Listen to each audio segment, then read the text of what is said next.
What would your reaction be if you stumbled upon a scene of unimaginable horror in the comfort of your own home? This is the chilling reality that unfolded in November of 2022 in the small college town of Moscow, Idaho. 4 University of Idaho students, Ethan Chapin, Kaylee Goncalves, Zana Knodel, and Madison Mogan, were found brutally stabbed to death in their shared off-campus residence. The discovery of the bodies came as an absolute shock to the community. It was a tranquil morning, the kind you'd expect in a small college town, until the dreadful news began to ripple through the streets of Moscow, turning tranquility into terror. The victims were not just students, they were friends, they were loved ones, they were members of a close-knit community, and their sudden, brutal demise left the town in a state of disbelief and fear. Imagine the scene. A shared home, a place where these 4 young individuals lived, studied, laughed, and created memories. Then, in a cruel twist of fate, this place of warmth and camaraderie became the setting for a horrifying crime. The authorities were soon on the scene, their grim faces reflecting the gravity of the situation. The police, the FBI, and other law enforcement agencies were promptly involved, their presence a stark reminder of the grim reality that had befallen the town. The lack of immediate answers and the mystery surrounding the identity of the assailant only served to heighten the sense of dread that had descended upon Moscow. The community was on high alert, and the usual hum of student life was replaced with an eerie silence. In the blink of an eye, a place of laughter and camaraderie was transformed into a chilling crime scene. Who were these young individuals whose lives were abruptly and brutally ended? 4 names: Ethan Chapin, Kaylee Goncalves, Zana Knodel, and Madison Mogan, etched in the heart of the Moscow community, each representing a promising life, cut tragically short. Ethan, a vibrant soul with a passion for music. Kaylee, a dedicated student with a heart for helping others. Zana, a budding scientist with dreams of making a difference. And Madison, an artist whose creativity knew no bounds. Each one, a unique thread in the intricate tapestry of the University of Idaho, their absence leaving an indelible void. As news of their horrific demise spread, a wave of disbelief swept through the town. The once peaceful community of Moscow was suddenly plunged into a chilling atmosphere of fear and uncertainty. The tragedy was a stark contrast to the town's usual tranquility, leaving residents and students alike grappling to comprehend the senseless act of violence. Classes were abruptly cancelled, the usually bustling university grounds now eerily quiet. Professors demanded more information, their concern for student safety palpable. Many students, unable to shake their unease, packed their bags and left town, their departure a stark testament to the pervasive fear. The local police department, in conjunction with the FBI, worked tirelessly to reassure the public, conducting interviews, collecting potential evidence, and piecing together a timeline of the events leading up to the attack. Yet, despite their efforts, the absence of a clear suspect only served to amplify the community's anxiety. The university, in an attempt to honor their fallen students, organized a candlelight vigil. Thousands gathered, their flickering candles a beacon of hope amidst the despair, their unified silence a poignant tribute to the lives lost. Yet, even as they stood together, their sorrow was tinged with fear, their unity marred by the haunting questions that remained unanswered. The loss of these bright young lives sent a ripple of shock and sorrow through the community.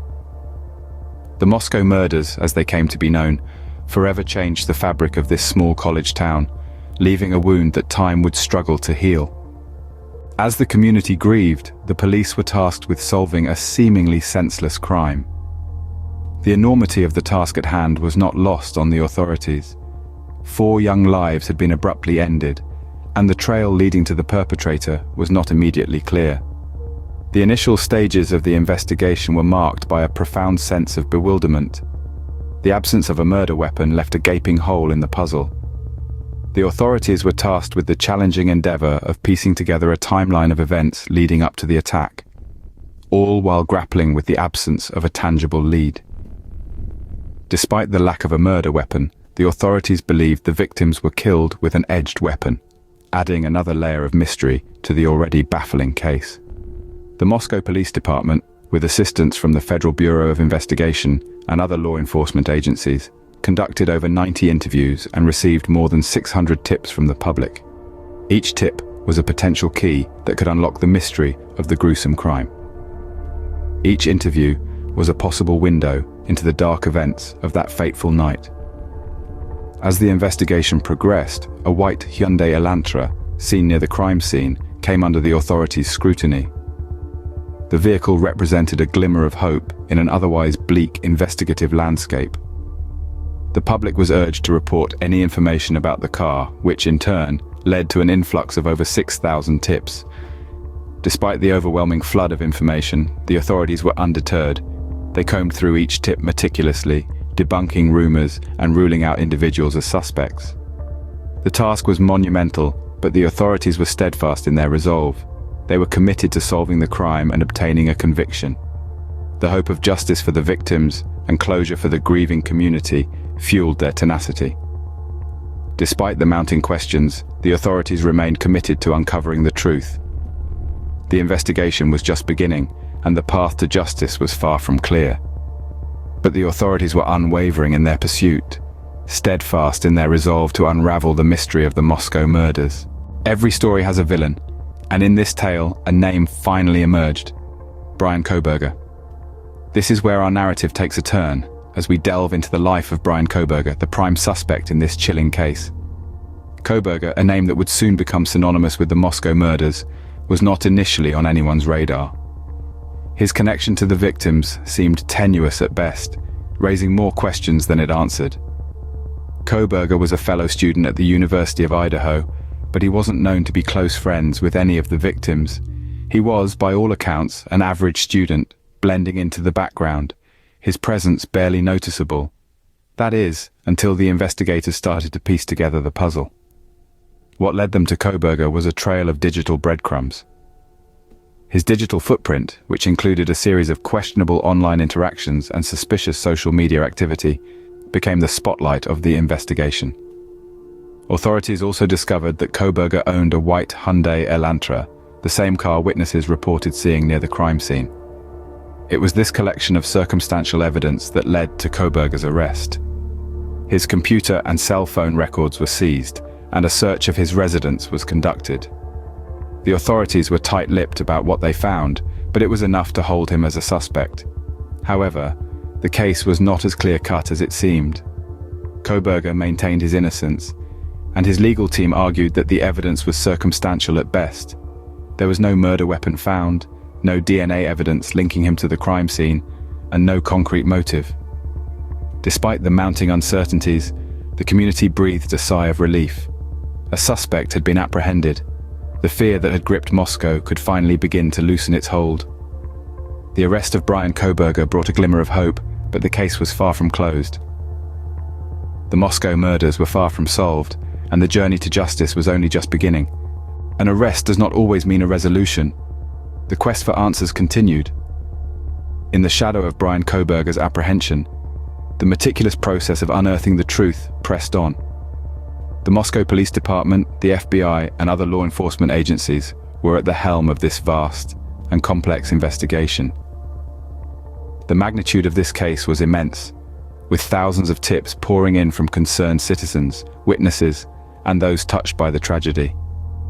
Each piece of information, no matter how small, carried the potential to unravel the mystery. The authorities found themselves wading through a sea of leads, each one a glimmer of hope in the dark. With the influx of information, the FBI was called upon to lend their expertise. Their role was pivotal in prioritizing and vetting the leads. They worked tirelessly, sifting through the tips, separating the wheat from the chaff, debunking rumors, and ruling out potential suspects. It was a colossal task, but the pursuit of justice demanded nothing less. The investigation wasn't confined to the tips alone. The law enforcement agencies were also busy constructing a timeline of events leading up to the attack. They sought to piece together the victims' last moments, hoping to shed light on the circumstances of their untimely demise. Despite the arrest, the investigation remained a puzzle with many missing pieces. The murder weapon was yet to be found, and the motive behind the killings was still unclear. Kohberger's arrest was a significant step, but the road to justice was far from over. The small college town of Moscow was under a microscope, and every stone was being turned. The investigators knew they were not just dealing with a crime scene, but a community in mourning, a community desperate for answers. As they dug deeper, they found themselves in a labyrinth of clues where every lead brought new questions, and every question begged for answers. The case was complex, and every lead brought new questions. The Moscow murders, as the case came to be known, was a labyrinth that the investigators were determined to navigate. The journey was far from over, and the search for truth continued, one lead at a time. Fear has a way of leaving lasting marks on a community. In the wake of the Moscow murders, the University of Idaho campus and the town of Moscow were left grappling with a new reality, a reality steeped in apprehension, unanswered questions, and a longing for justice. The once vibrant college town was now shrouded in an eerie silence. A sense of unease hung in the air, as students and residents alike struggled to come to terms with the shocking events that took place in their midst.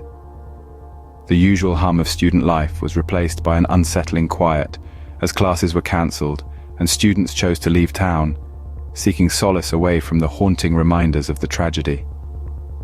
The local authorities, recognizing the heightened sense of insecurity, responded with increased security measures. Law enforcement presence was amplified, both on and off campus, in a bid to reassure the shaken community. This was a town on high alert, a town longing for a return to normalcy, yet aware that things may never be the same again.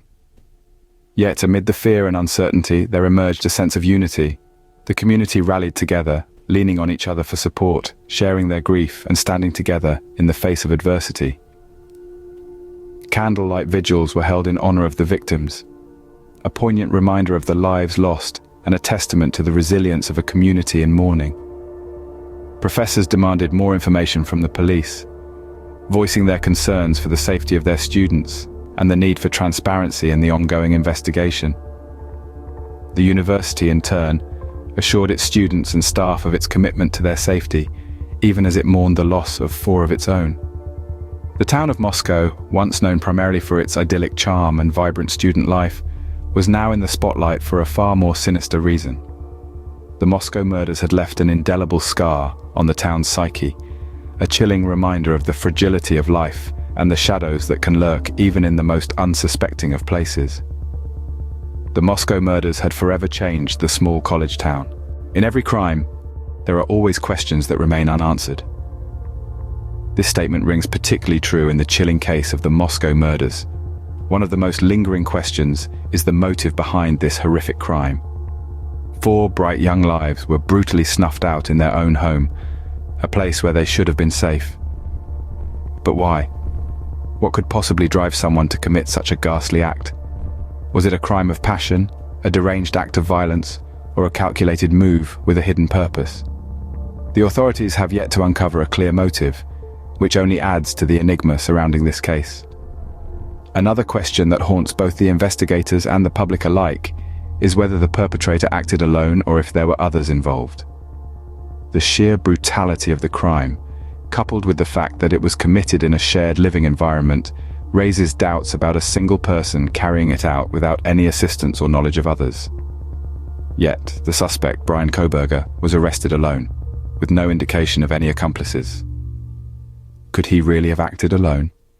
Or is there more to this story than meets the eye? And then there's the elusive murder weapon. Despite extensive search efforts, the weapon used in the killings remains at large. The absence of the murder weapon not only hampers the investigation but also fuels speculation and fear. What happened to it? Was it discarded, hidden, or is it still in the possession of someone out there? Finally, there's the question of the white Hyundai Elantra. This vehicle was seen near the crime scene around the time of the murders. Its role in this grim tale is still unclear, adding yet another layer of intrigue to the case. These unanswered questions continue to add a layer of mystery to the already eerie tale of the Moscow murders. As we delve deeper into this case, we can only hope that the answers will eventually surface, bringing some sense of closure to this tragic event. But until then, the questions remain, echoing in the silence left by the lost lives of the 4 University of Idaho students.